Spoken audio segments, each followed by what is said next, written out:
नमस्कार दोस्तों। ज़रा सोचिए, जिस घर में आप रहते हैं एक दिन रैंडमली आपको पता चले कि उसी घर के सामने सालों से एक भूत भटक रहा है, तो आपको कैसा लगेगा?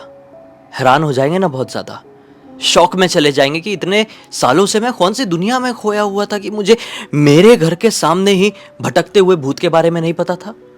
फिर आपको अचानक से पता चले कि वो भूत ऐसे किसी को नुकसान नहीं पहुंचाता है। वो भूत लोगों से बात करने की कोशिश करता है। अगर उसकी बातों का जवाब किसी ने दे दिया तो उसको चीर फाड़ के खा जाता है। तो आपके मन में बहुत अजीबोगरीब डर बैठ जाएगा ना। ऐसा लगेगा कि हम अपने घर से बाहर ही ना निकले। अगर आप लोग भूत प्रेत के ऊपर विश्वास करते हो तो ही ऐसा होगा। नहीं करते होंगे तो आपको ऐसा लगेगा कि सामने वाला तो कुछ भी बकवास कर रहा है, ये सारी चीजें तो सिर्फ कहानी तक ही सीमित रहती है।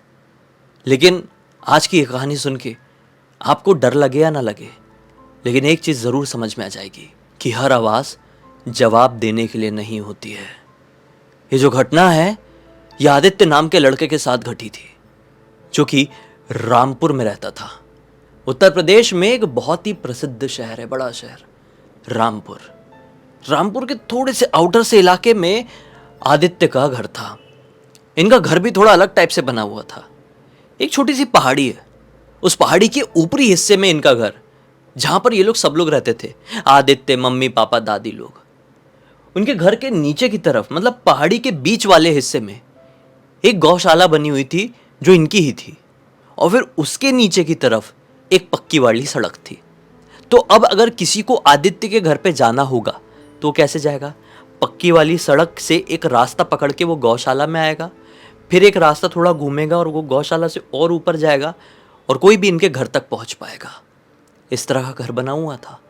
इनका घर ही किसी हिल स्टेशन से कम नहीं लगता था। बहुत ही प्यारी लोकेशन में ये था। और जब कभी भी आदित्य के भी दोस्त इसे घर पर आते थे तो बहुत तारीफ करते थे और कई घंटे बिताते थे इनके घर की छत में, क्योंकि छत में चले जाएं तो पूरा गांव, ये गांव ही था रामपुर के बाजू में, पूरा गांव दिखता था एक अलग ही नज़रिए से। आदित्य को भी अपनी गायों से और प्रकृति से बहुत ज़्यादा प्यार था, इसलिए वो बहुत ज़्यादा टाइम अपने घर और गौशाला में ही बिताता था, बाहर नहीं निकलता था और बहुत एक्सट्रीम दोस्ती भी नहीं पालता था। इसका दोस्त था इसका मोबाइल। इसको गेम खेलने का बड़ा शौक था। जब कभी भी ये खाली टाइम में होता था, निकाला गेम और खेलने लगता था।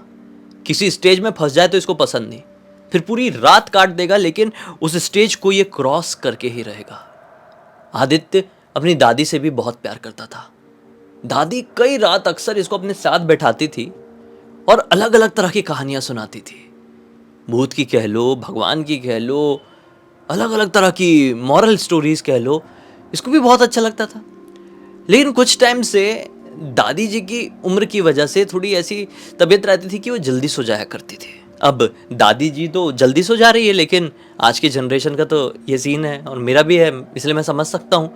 हमको जल्दी नींद नहीं आती है, रात रात भर जगने की आदत रहती है। और आदित्य की तो थी ही, कभी कहानी के चक्कर में कह लो तो कभी मोबाइल गेम के चक्कर में।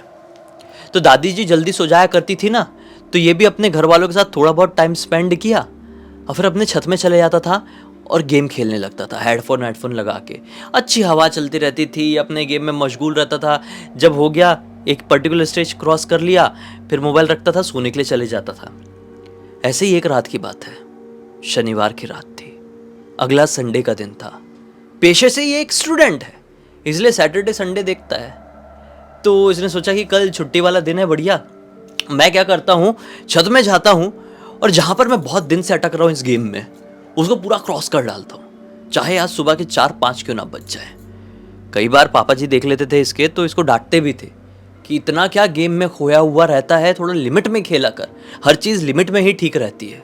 लेकिन अब भाई खेलना है तो खेलना है, आप लोग भी समझते हैं, मैं भी समझता हूँ और आदित्य भी जानता था। तो घर पे जब सब लोग सो गए शनिवार की रात को, तो ये 10 बजे, 10:30 बजे के आसपास छत में गया, हेडफोन लगाया, अच्छी ठंडी ठंडी हवा चल रही थी, गेम चालू किया और खेलना शुरू कर दिया। खेलते खेलते खेलते कब रात के 1 बज गए पता ही नहीं चला और इसे प्यास का एहसास हुआ। इसने बोला यार प्यास लग रही है, चलो थोड़ी देर के लिए गेम पॉज करता हूँ, नीचे से पानी पी के आता हूँ, फिर खेलूंगा। हेडफोन निकाल के रखा ही है, नीचे जाने ही वाला था अपना मोबाइल लेके कि नीचे जो इनकी गौशाला थी ना, वहां से एक गाय की दर्द में जोर जोर से रोने की इसको आवाज सुनाई देने लगी। ये घबरा गया। जैसा मैंने आपको बताया, ये अपनी गायों से बहुत ज्यादा प्यार करता था भाई। तो ये सोचा कि कुछ हो तो नहीं गया, गाय को कुछ प्रॉब्लम तो नहीं है, मैं देख के आता हूँ। ये गया नीचे, अपना गेट खोला। बड़ा सा इनका गेट था, लोहे का बड़ा सा गेट था, क्योंकि थोड़ा आउटर इलाके में, पहाड़ी इलाके में है तो बड़ा गेट वेट रखना पड़ेगा ना सिक्योरिटी के पर्पज़ से। इस गेट को खोला, मोबाइल का फ्लैश लाइट ऑन किया और वो जो पहाड़ी से नीचे तरफ उतरने लगा कि गौशाले में जाऊँ और देखूँ। वो जैसे गौशाले में पहुंचा, फ्लैश लाइट ऑन किए सारी गायों को देखा तो हैरान रह गया कि सारी गाय तो आराम से मज़े में सो रही है। हाँ, एक दो इसको देखकर उठ भी गई है, लेकिन किसी को कोई परेशानी दिखाई नहीं दे रही है। इसने प्रॉपरली एक एक गाय के पास जाकर चेक किया कि सब ठीक है कि नहीं।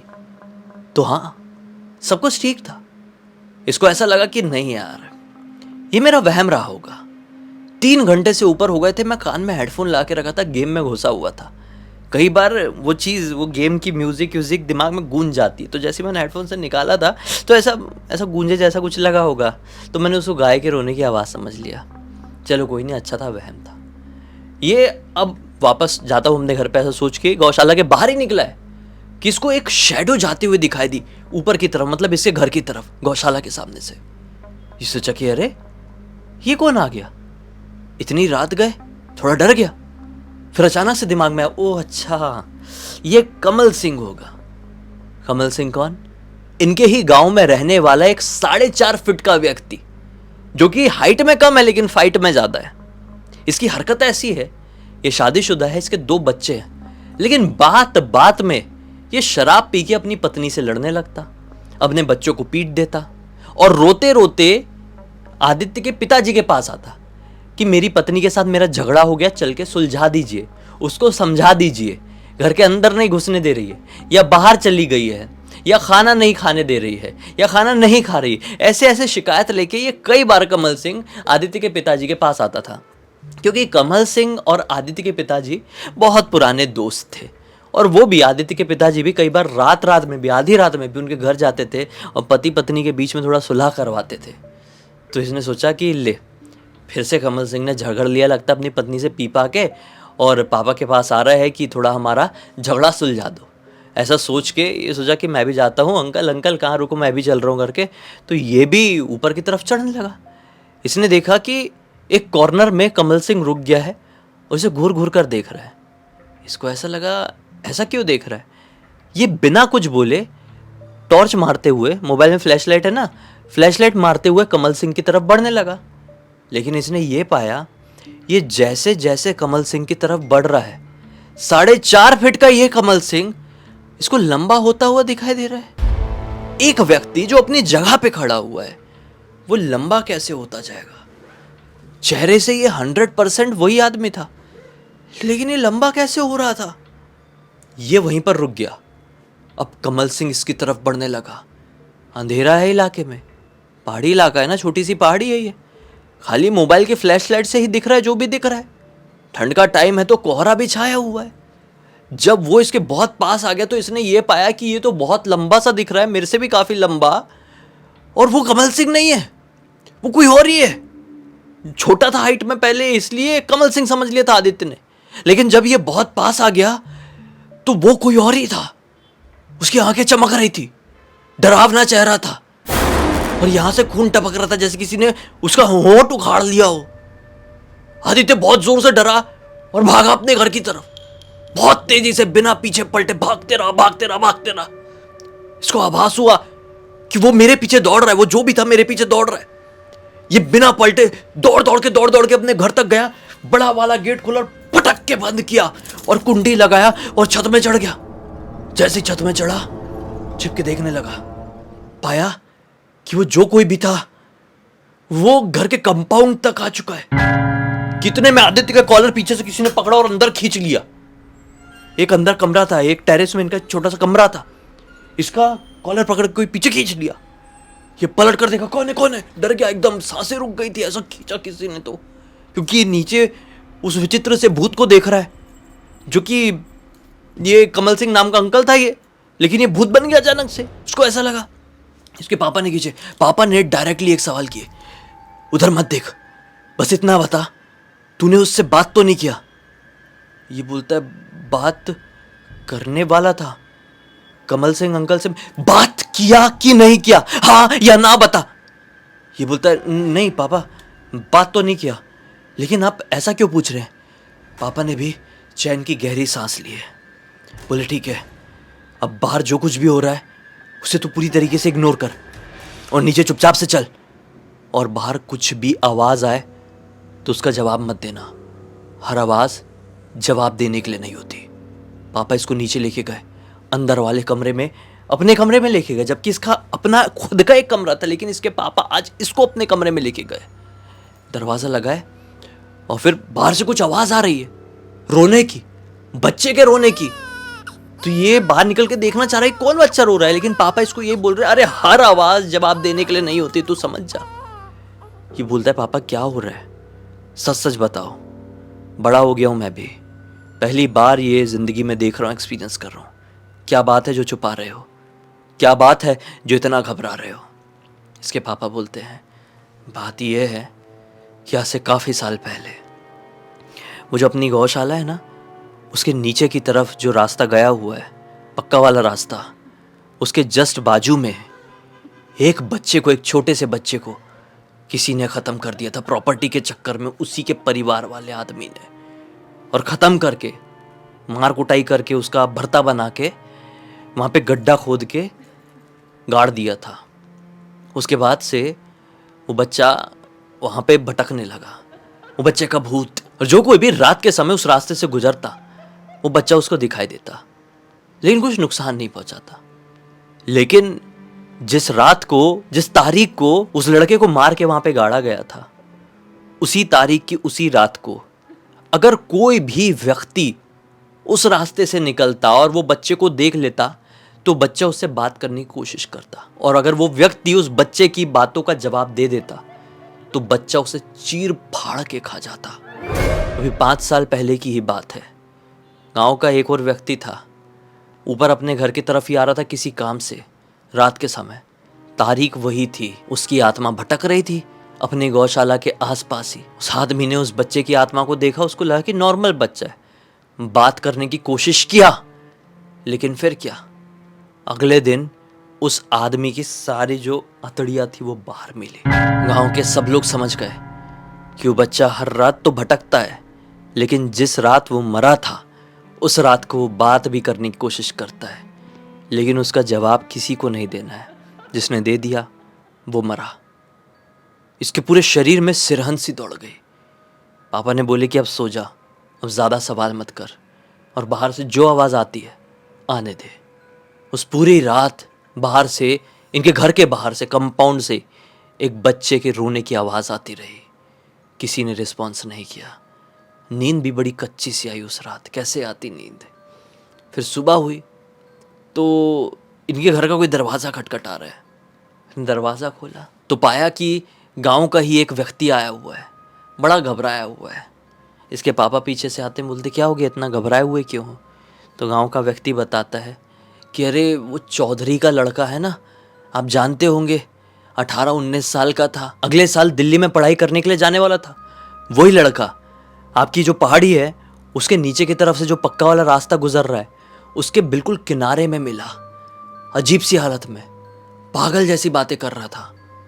उसके सीने में खरोच के निशान थे, कपड़े पूरे फटे हुए थे, एक ही चीज रट रहा था, बच्चा रो रहा है, बच्चा रो रहा है, उसे चुप कराओ, बच्चा रो रहा है, उसे चुप कराओ। आदित्य के पिताजी बिल्कुल चुपचाप रह गए।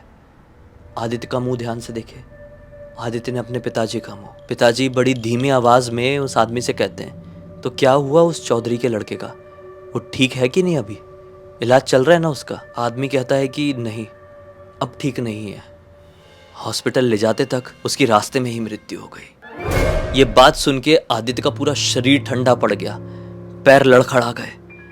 वो घर पे ही लगे हुए सोफे में ऐसा बैठ गया जैसे कि वो लड़का, चौधरी का लड़का, आदित्य का बहुत अच्छा दोस्त था। सच्चाई तो ये थी कि आदित्य की उससे कुछ बातचीत नहीं थी। आदित्य उसे जानता जरूर था, लेकिन ऐसा कोई दोस्ती यारी नहीं थी। आदित्य सुन के इसलिए डर गया था कि उस चौधरी के लड़के की जगह आदित्य भी हो सकता था, क्योंकि शायद चौधरी के लड़के से पहले आदित्य ने कल रात उस भूत को वहां पर देखा था। किस्मत अच्छी थी कि जवाब नहीं दिया था। उस रात के बाद से आदित्य ने कसम खा लिया कि आधी रात में बैठ के तो छत में भी या कहीं पे भी मैं मोबाइल नहीं चलाऊंगा। इनफैक्ट मैं घर के बाहर ही नहीं निकलूंगा। और खासकर उस रात, वो तारीख 17 अक्टूबर की रात, जिस रात को वो बच्चे को मारा गया था, उस रात तो किसी भी आवाज का जवाब नहीं दूंगा। समझ गया वो, हर आवाज जवाब देने के लिए नहीं होती है। इस पूरी घटना की जानकारी मुझे आदित्य ने ही इंस्टाग्राम पर लिख कर भेजा। बोला पूरी दुनिया को बताओ, एक अलग ही लेवल की सीख मिलेगी, एक डिफरेंट सा मनोरंजन मिलेगा। तो मैं ले आया आप लोगों के सामने। बस इसी एक नोट के साथ अब इस कहानी का अंत करता हूँ।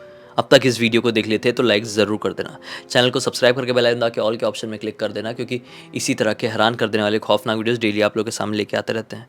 और इंस्टाग्राम की लिंक वीडियो के डिस्क्रिप्शन बॉक्स में मिल जाएगी, वहाँ पर भी पहुँच जाना। और आपके पास भी ऐसी कोई कहानी, टॉपिक या जानकारी हो तो लिख भेजना। हो सकता है मेरा अगला वीडियो कल आपके हिसाब से बन रहा हो।